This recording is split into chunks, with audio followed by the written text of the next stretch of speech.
Mister ladies நண்பர்கள் அனைவருக்கும் வணக்கம். ஸோ இன்னைக்கு தைராய்டை பத்தி தான் நம்ம தெரிஞ்சுக்க இருக்கிறோம். ஸோ தைராய்டு அப்படிங்கிறது நம்மளுடைய தொண்டை பகுதியில் இருக்கக்கூடிய ஒரு மிகச்சிறிய ஒரு சுரப்பி. இந்த சுரப்பி பாதிக்கப்பட்டுச்சு அப்படின்னா உடம்பு வெயிட் இன்க்ரீஸ் ஆகிறது, முடி கொட்டுறது, மாதவிடாய் சம்பந்தமான பிரச்சனைகள் வர்றது, எப்பவுமே டயர்டா இருக்கிறது. இது மட்டும் இல்லாம கொலஸ்ட்ரால் லெவல் அதிகமாகி இதய சம்பந்தமான நோய்கள் வர்ற வரைக்கும் இந்த தைராய்டு முக்கியமான காரணமா இருக்கு. பட் ஒரு 20-30 வருஷத்துக்கு முன்னாடி இந்த தைராய்டு இருந்துச்சா அப்படின்னு கேட்டிங்கன்னா அதிகமான அளவில் இல்லைன்னு தான் சொல்லணும். நம்ம எல்லாரும் யோசிச்சு பாருங்க. ஸோ வீட்டில் நம்மளோட பாட்டியோ தாத்தாவோ காலையில் எழுந்தவொடனே ஒரு டேப்லெட்டோட அந்த நாளை தொடங்கினாங்களா அப்படின்னு கேட்டிங்கன்னா இல்லைன்னு தான் சொல்லணும். பட் இன்னைக்கு பார்த்தீங்க அப்படின்னா ஒவ்வொரு வீட்லேயுமே யாராவது ஒருத்தர் ஒரு தைராய்டு டேப்லெட்டோட அந்த நாளை தொடங்குறது பார்க்கும். ஸோ என்னதான் இந்த டேப்லெட்டை எடுத்துக்கிட்டாலும் கூட எனக்கு வெயிட்டை குறைக்கிறது ரொம்ப சிரமமா இருக்கு டாக்டர். அதே மாதிரி இந்த டயர்ட்னஸ், ஸோ மற்ற பிரச்சனை எல்லாம் கூட போய் நான் டாக்டர்ஸ் கிட்ட நான் பேசிடுறேன். ஆனா இந்த டயர்ட்னஸ் அப்படிங்கிறது குறையவே மாட்டேங்குது. எப்போ விட்டாலும் நான் தூங்கிடுறேன்.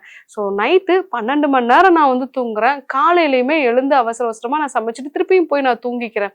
எப்பெல்லாம் ஒரு பெண் சொல்லியிருந்தாங்க, அந்த நாள் முழுவதுமாவே எனக்கு டயர்டா இருக்கும். ஸோ காலையில 6 மணிக்கு எழுந்திருக்கிறது ரொம்ப சிரமமா இருக்கும். பட் குழந்தைங்கள ஸ்கூலுக்கு அனுப்பணுங்கிறதுக்காக தான் நான் கஷ்டப்பட்டு காலையில எந்திரிப்பேன். ஒரு 2 மணி நேரம் ரொம்ப ஃபாஸ்டா நான் சமைக்கணும் அப்படிங்கும்போது சமைச்சு முடிச்சிருவேன். ஆனால் அவங்க எப்ப வீட்டை விட்டு வெளியே போறாங்களோ அவங்கள வாசலை அனுப்பிச்சிட்டு உடனடியா வீட்டுல நான் படுத்துருவேன் அப்படின்னு சொல்லுவாங்க. அந்த அளவுக்கு டயர்ட்னஸ் இருக்கு அப்படின்னு சொல்லுவாங்க. ஏன்னா இந்த தைராய்டு அப்படிங்கிறது நம்ம உடம்புல கிட்டத்தட்ட 400 வகையான என்சைம்ஸ்களை தூண்டக்கூடியது. ஸோ உடம்புல இருக்கக்கூடிய ஒவ்வொரு செல்களுமே அதுக்கு தேவையான எனர்ஜியை தைராய்டு கரெக்டா இருந்தா தான் பெற முடியும். ஸோ அந்த மாதிரி எனர்ஜியே கிடைக்கலன்னா என்ன பண்ணுவோம், நம்ம தூங்கிட்டே தான் இருப்போம். ஸோ அந்த டயர்ட்னஸ் இந்த தைராய்டுல இருக்கும். ஸோ அது மட்டும் இல்லாம உடல் எடை உடம்பு ஃபுல்லா பார்த்து எனக்கு ஒரு வாட்டர் பேக் மாதிரி இருக்குன்னு சொல்லுவாங்க. கைகள்ல அதே மாதிரி கீழ்த்தாடையில இந்த டபுள் சின் இருக்கிறது. அதே மாதிரி கைகள்ல பாத்தீங்க அப்படின்னா நான் பிளவுஸ் போடுறேன்னா இந்த மாசம் எனக்கு பத்தக்கூடிய அந்த கை அளவு அடுத்த மாசம் எனக்கு பத்த மாட்டேங்குது டாக்டர் அப்படின்னு சொல்லுவாங்க. அதே மாதிரி முகம் நல்ல ஒரு நல்ல பஃபியா இருக்கும். மூன் மாதிரி ஒரு ஃபேஸ் இருக்கும்னு சொல்லுவாங்க. ஸோ இந்த டபுள் சின்னுங்கிறது நிறைய இருக்கும். ஸோ இந்த மாதிரியான விஷயங்கள் எல்லாமே இந்த தைராய்டோட இருக்கும். பட் நம்ம என்ன விஷயம் தெரிஞ்சுக்கணும் அப்படின்னா, இந்த தைராய்டு அப்படிங்கிறது ஒன் ஃபைன் டே எனக்கு வந்துருச்சு அப்படிங்கிற மாதிரிலாம் இல்லை. இது ஒவ்வொரு ஸ்டேஜ்லையுமே நமக்கு காமிக்கும். அப்போவே நம்ம உடம்புக்கு டீடாக்சிஃபிகேஷன் பண்ணிட்டோம் அப்படின்னா தைராய்டு வராம நம்ம தடுத்துக்கலாம். ஸோ என்ன மாதிரியான அறிகுறிகளா இருக்கும்? ஃபர்ஸ்ட் ஸ்டேஜ்ல என்ன அறிகுறி இருக்கும் அப்படின்னா, அதிகபட்சமான ஒரு டயர்டு இருக்கும். அதுதான் முதல்ல அறிகுறியா இருக்கும். நான் 12 மணி நேரம் தூங்கினாலும் இன்னும் கூட எனக்கு தூங்கணும் போல இருக்கு அப்படின்னு சொன்னீங்கன்னா கண்டிப்பா உங்களுடைய தைராய்டுல பாதிப்பு இருக்காங்கிறத நம்ம செக் பண்ணி பார்க்கணும். ஸோ இந்த டயர்ட்னஸ் ஒரு மாசம் 2 மாசம் இருந்து அடுத்ததா உங்களுக்கு என்ன ஆகும்னா தைராய்டு அடுத்த கட்டத்துக்கு போகும். ஸோ அந்த மாதிரி அடுத்த கட்டத்துக்கு போகும்போது தான் உங்களுக்கு வெயிட் போட ஆரம்பிக்கும். அந்த வெயிட் எப்படி இருக்கும் அப்படின்னா, உடம்பு ஃபுல்லாவே ஒரு வாட்டர் பேக் மாதிரி இருக்கும். கைகள்லையும் கீழ்த்தாடையிலையும் உங்களுக்கு அதிகமான அளவுக்கு வெயிட் போடும். கழுத்து பகுதியிலுமே உங்களுக்கு நல்லா வெயிட் போடும். ஸோ இந்த மாதிரி வெயிட் போட ஆரம்பிச்சு உங்களுக்கு முடி கொட்ட ஆரம்பிக்கும்.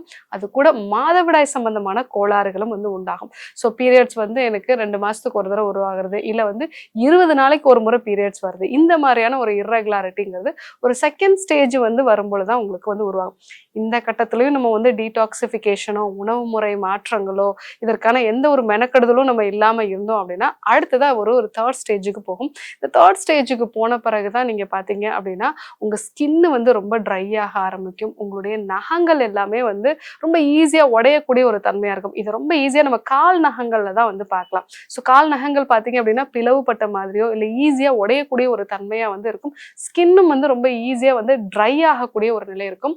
ஸோ இந்த மாதிரி ஒரு நிலையும் வர ஆரம்பிக்குது அப்படின்னாலே நீங்க ஆல்ரெடி வெயிட்டும் நிறைய போட்டிருப்பீங்க. அதே மாதிரி மாதவிடாய் கோளாறுகளும் இருக்கும். ஸ்கின்னும் ட்ரை ஆகுது. அதே மாதிரி உங்களுக்கு மலச்சிக்கல் மாதிரியான பிரச்சனைகளும் உருவாகும்னா ரொம்பவே நீங்க டயர்டா ஃபீல் பண்ண ஆரம்பிப்பீங்க. இது ஒரு தேர்ட் ஸ்டேஜ். இது எல்லாமே உங்க உடம்புல நடக்கிறதுக்கு கிட்டத்தட்ட ஒரு 3ல இருந்து 4 மாசத்துக்குள்ள இந்த சேஞ்சஸ்லாம் உங்களுக்கு வந்துடும்.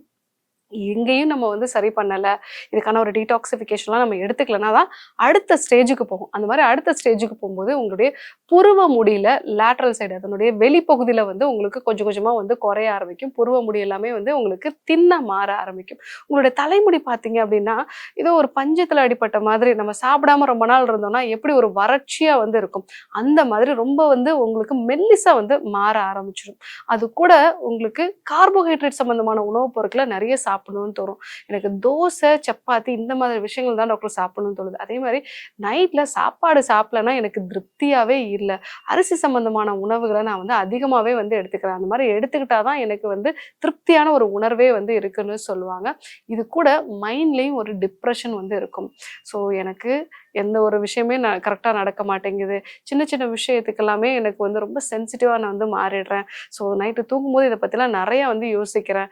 என்னால எந்த வேலையுமே செய்ய முடியாது. ஏன்னா ஆல்ரெடி உங்களுக்கு டயர்ட்னஸ் இருக்கும், முடி கொட்டுதல் இருக்கும், ஸ்கின் ட்ரைனஸ் வந்து இருக்கும், வெயிட்டும் வந்து கூடுது. இதெல்லாம் சேர்க்கும் பொழுதே ரொம்ப முக்கியமா எல்லா பெண்களும் சொல்லக்கூடிய ஒரு விஷயம்னா, டாக்டர் வீட்ல எல்லாரும் என்ன திட்டுறாங்க, சோம்பேறித்தனமா இருக்கேன்னு சொல்றாங்க. நீ நாள் ஃபுல்லா வீட்ல தானே இருக்க, ஆனாலும் எந்த வேலையுமே செய்யலைன்னு சொல்றாங்க. பட் எனக்கு இருக்க இந்த டயர்ட்னஸை நான் யாருக்குமே சொல்ல முடியல. ஸோ இந்த ஒரு சோம்பேறித்தனம் அப்படின்னு சொல்லும் பொழுதே எனக்கு ரொம்ப டிப்ரெசிவ் ஆயிடுது அப்படின்னு சொல்லுவாங்க.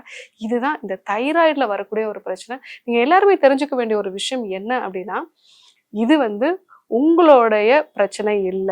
உங்களுடைய ஹார்மோன்ஸ் வந்து உங்களுக்கு சப்போர்ட்டிவா இல்லாததுனால வரக்கூடிய ஒரு பிரச்சனை தான். ஸோ அப்போ இந்த தைராய்டை வந்து நம்ம சரி பண்ணிட்டோம் அப்படின்னாலே உங்களுக்கு நல்ல சுறுசுறுப்பான ஒரு தன்மை வந்து வர ஆரம்பிச்சிடும். உடல் எடையும் வந்து கொஞ்சம் கொஞ்சமா வந்து குறைய ஆரம்பிக்கும். ஸோ இதற்கு நீங்க முதல்ல என்ன பண்ணணும்? நீங்க ஆரம்ப கட்டத்திலே நீங்க வந்து நான் சொன்ன அந்த ஃபர்ஸ்ட் ஸ்டேஜ்லயே பார்த்துட்டீங்க அப்படின்னா, டீடாக்சிஃபிகேஷன் பண்ணாலே வந்து இது சரியாயிடும். ஸோ ஈவன் நீங்க 4த் ஸ்டேஜ் வரைக்கும் இது வந்துருச்சு, 5த் ஸ்டேஜ் வரைக்கும் போயிடுச்சு அப்படின்னாலே, நீங்க முதல்ல பண்ண வேண்டியது டீடாக்சிஃபிகேஷன் தான். இந்த டீடாக்சிஃபிகேஷன்ங்கிறது நிறைய மெத்தட்ஸ் வந்து இருக்கு. ஸோ ஏன்னா, இந்த தைராய்டுல 90% வந்து ஆட்டோ இம்யூனிட்டினால வரக்கூடியது தான். ஸோ உங்க குடல் வந்து ஓரளவுக்கு சப்போர்ட்டிவா வந்து உங்களுக்கு இல்ல, அது வந்து லீக்கி கட்டா இருக்குன்னா, அதுதான் உங்களுக்கு தைராய்டு வரதுக்கு முக்கியமான ரீசன். அப்போ முதல்ல நீங்க பண்ண வேண்டியது டீடாக்சிஃபிகேஷன். இந்த டீடாக்சிஃபிகேஷன் நீங்க வந்து பண்ணிட்டு, அடுத்ததா நீங்க என்ன ஃபாலோ பண்ணணும்? உங்களுக்கு இந்த தைராய்டு வந்ததுக்கு என்ன ரீசன்? ஸோ இதை பத்தி நான் இன்னொரு வீடியோல கூட தெளிவா சொல்லியிருக்கேன். ஈஸ்ட்ரோஜன் பாதிப்பு இருந்தாலும் சரி, கல்லீரல் உங்களுக்கு சப்போர்ட்டிவா இல்ல அப்படின்னாலும் உங்களுக்கு தைராய்டு வரலாம். ஸோ அந்த மாதிரி என்ன காரணங்கிறத பொறுத்து உணவு முறைகள்ல மாற்றம் கொண்டு வரணும். உணவு முறைகள்ல என்ன மாற்றம் கொண்டு வரணும்? இன்ஃப்ளமேஷனை குறைக்கக்கூடிய உணவுகளை வந்து நம்ம எடுத்துக்கணும். அது என்னென்ன வகையான உணவுகள் அப்படின்னு பார்த்தீங்க அப்படின்னா, மஞ்சள் வந்து நம்ம எடுத்துக்கலாம், கற்றாழை வந்து எடுத்துக்கலாம், நிறைய நம்ம வந்து பாரம்பரிய அரிசி வகைகளை வந்து நம்ம சேர்த்துக்கலாம். இது கூட நீங்க அதாவது கொத்தமல்லியோட விதை குடிநீர் வந்து ரெகுலரா எடுத்துக்கலாம். ஸோ இது வந்து உங்களுடைய தைராய்டு ஆரம்ப கட்டத்திலேயே வந்து சரி பண்ணணும் அப்படின்னா, இந்த கொத்தமல்லி வந்து 1 டீஸ்பூன் அளவுக்கு நைட்ல வந்து ஊற வச்சுட்டு, காலையில அதை வந்து லைட்டா ஹீட் பண்ணிட்டு நீங்க அதை வந்து அப்படியே வந்து எடுத்துக்கலாம். ஸோ இந்த கொத்தமல்லி விதை ஊறல் குடிநீர் அப்படிங்கிறது வந்து தைராய்டை ஆரம்ப கட்டத்திலே வந்து சரி செய்யக்கூடியது. இல்ல டாக்டர், எனக்கு ரொம்ப நாளா வந்து தைராய்டு வந்து இருக்கு. நான் மெடிசன்ஸ் எடுத்துட்டு இருக்கேன். ஒவ்வொரு நாளும் வந்து எனக்கு ஒவ்வொரு மாசமும் நான் வந்து போய் டெஸ்ட் பண்றேன். திடீர்னு அதிகமாகுது, திடீர்னு குறையுது. டோஸ் வந்து இன்க்ரீஸ் பண்றாங்க. ஸோ வாரத்துல 5 நாள் ஒரு டோஸ் எடுத்துக்கிறேன். வார கடைசியில 2 நாள் ஒரு டோஸ் எடுத்துக்கிறேன். இந்த மாதிரிலாம் எனக்கு நிறைய மாற்றங்கள் ஃப்ளக்சுவேஷன் நிறைய இருக்கு டாக்டர் அப்படின்னு சொல்றாங்க. ஸோ நீங்க வெந்தயம், அது கூட வந்து கொத்தமல்லி, சீரகம் இது 3யுமே ஒரு டீஸ்பூன் அளவுக்கு நைட்ல ஊற வச்சுட்டு காலையில வெறும் வயித்துல அதை வந்து நீங்க லைட்டா ஹீட் பண்ணி எடுத்துக்கலாம். ஸோ இது வந்து நீங்க கொத்தமல்லியோட இந்த வெந்தயம் அதே மாதிரி சீரகமும் வந்து எடுத்துக்கும் போது, ஸோ இந்த வெந்தயம் அப்படிங்கிறது நம்ம குடல்ல வந்து ஒரு ஜெல்லி மாதிரியான ஒரு லேயரை வந்து ஃபார்ம் பண்றதுனால குடலுக்கு இன்னும் எக்ஸ்ட்ரா டிஃபென்சிவ் மெக்கானிசத்தை வந்து அது கொடுக்கும். அதே மாதிரி சீரகம் அப்படிங்கிறது செரிமான சக்தியை வந்து இம்ப்ரூவ் பண்ணக்கூடியது. சீரகம் நம்மளுடைய வயிற்று அகம்ங்கிறது வயிறை சரி பண்ணக்கூடியது. ஸோ இந்த 3ம் சேர்ந்து அந்த ஒரு டீ வந்து நம்ம எடுத்துக்கிட்டோம் அப்படின்னா உங்களுக்கு அந்த தைராய்டு ஆரம்ப கட்டத்திலே வந்து அதை சரி பண்ணிக்கலாம். அதே மாதிரி தான் நீங்க சீத்தாப்பழ மரத்தினுடைய இலைகள். ஸோ இந்த இலைகள வந்து சாறாக்கி ஒரு 30 ml காலையில வெறும் வயித்துல வந்து நீங்க எடுத்துக்கலாம். ஸோ அந்த மாரி எடுத்துக்கும் பொழுது உங்களுக்கு அந்த தைராய்டுல நல்ல ஒரு மாற்றத்த வந்து பார்க்கலாம். ஸோ ஒரு பெண்மணி வந்து எனக்கு தைராய்டு டிஎஸ்ஹெச் லெவல் வந்து 8 இருக்கு டாக்டர். எனக்கு மத்த எல்லா விஷயமே நார்மலா இருக்கு. நான் ஸ்ட்ரெஸ்ஸாலாம் இல்ல. எனக்கு உடம்புல ஈஸ்ட்ரோஜன் மாதிரியான விஷயங்கள்லாம் அதிகமாகல. ஸோ அதே மாதிரி வந்து எனக்கு கல்லீரலுக்கான விஷயங்கள் எல்லாமே நார்மலா தான் இருக்கு. நைட்ல நான் சீக்கிரமாலாம் தூங்கிடுவேன். அதே மாதிரி எனக்கு நிறைய வந்து எண்ணெயில பொரிச்ச விஷயங்கள்லாம் சாப்பிட மாட்டேன். பட் டிஎஸ்ஹெச் மட்டும் எனக்கு வந்து 8 ஆயிடுச்சு அப்படின்னு சொன்னாங்க. ஸோ அவங்களுக்கு இந்த சீதாப்பழ மரத்தோட அந்த இலைச்சாறு தான் நம்ம வந்து எடுக்க சொன்னோம். ஸோ தொடர்ந்து ஒரு 3 மாதம் எடுக்கும் பொழுதே அவங்களுடைய டிஎஸ்ஹெச் அளவு வந்து நார்மலா வந்து வந்துடுச்சு. ஸோ இந்த மாதிரி நிலைகளையும் நீங்க வந்து சீத்தாப்பழத்தினுடைய அந்த மரத்தினுடைய இலைகளோட சாறு வந்து எடுத்துக்கலாம். அதே மாதிரி எலுமிச்சை பழத்தினுடைய தோல், இந்த தோல்ல வந்து நல்ல ஒரு வேலடைல் ஆயில் வந்து இருக்கு. ஸோ உங்க உடம்புல ஒரு இன்ஃப்ளமேஷன் வந்து இருக்கு, பித்தம் அதிகரிக்கிறதுக்கான ஒரு அறிகுறிகள்லாம் வந்து இருக்கு அப்படின்னா இந்த எலுமிச்சம் பழத்தினுடைய தோல், இதை வந்து நீங்க அந்த எலுமிச்சம் பழத்தை வந்து ஃப்ரீசர்ல போட்டுருங்க. ஃப்ரீசர்ல போட்டுட்டு அதுக்கப்புறமா எடுத்துட்டு அந்த தோலை மட்டும் நல்லா வந்து துருவிட்டு வெது வெதுப்பான வெந்நீரோட போட்டு அந்த தோலை நல்லா மென்று சாப்பிட்டுடுங்க. ஸோ அந்த மாதிரி நீங்க ரெகுலரா வந்து எடுத்துக்கும் பொழுதே வந்து உங்களுக்கு அந்த தைராய்டுல நல்ல ஒரு சேஞ்சஸ் வந்து பார்க்கலாம்.